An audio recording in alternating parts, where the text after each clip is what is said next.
Oşu elindeki datma Müslüman doğan. Mesvak şey. Sünneti mesvak şey. Belki seneti mesvakda Kur'an'da irat yok. Onda da sokappa. Diyor namazdan çürüyüm, şi mesvak sünnet. Sünnet peyda var. Şun feloraydi, haf berabere, feloraydi hayı keşi unkun şu hamerden dağlarda badi yerledi, bir de şun badiyeni ananttır tahımı. Allah biliyor sünnet ne malan. Dişlerinde yok oltu ya diye sötedi.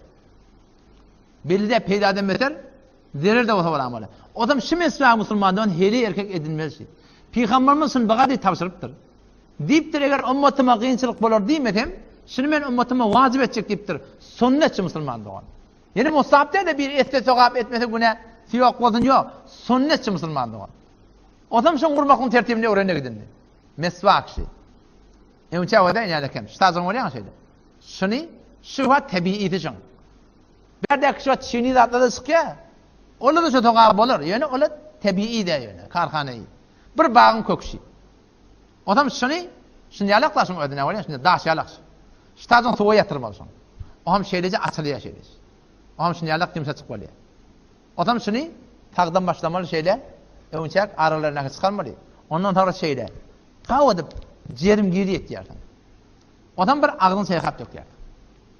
İkinci merhale nemet yan o da inanakım. Şimdi mesvak. Ştan iyidirme o da.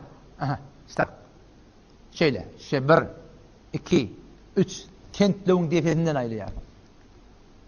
Yine ağzın seyahat yok yerden. Üçüncü nemet yerden. Şunu ine. Şu içine salyan şeyle ol bokurdan kişi dilcağı var şeyle.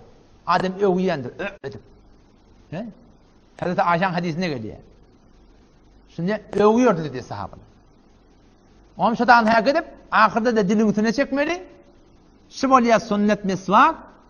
Şu mesvak okulan namazın 70 barabar sogavi. Ol bir namazdan iki mesvak vurman okuyor. Şu 70 barabar sogavi ayıptır. Allah neme erdiş verdir? Bileyim sana erdiş vermeli. Öyde koy, cibicinde koy. İftihar etmez sana.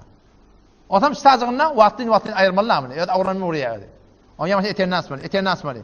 Ta geliyor şta. Nerece tutmalı? Şeyle tutmalı. Üç parmak anlatından 2 parmak vardı. Nerece tutsan tuta, din ne? Yani bir tertip avadan erine geliyor. Şeyle ne? Şimdi avadan ortanmalı. O zaman inşallah Teala ne mi değil? Öz zindigimi değil, Kur'an'a, şeriata mutabık edin inşallah.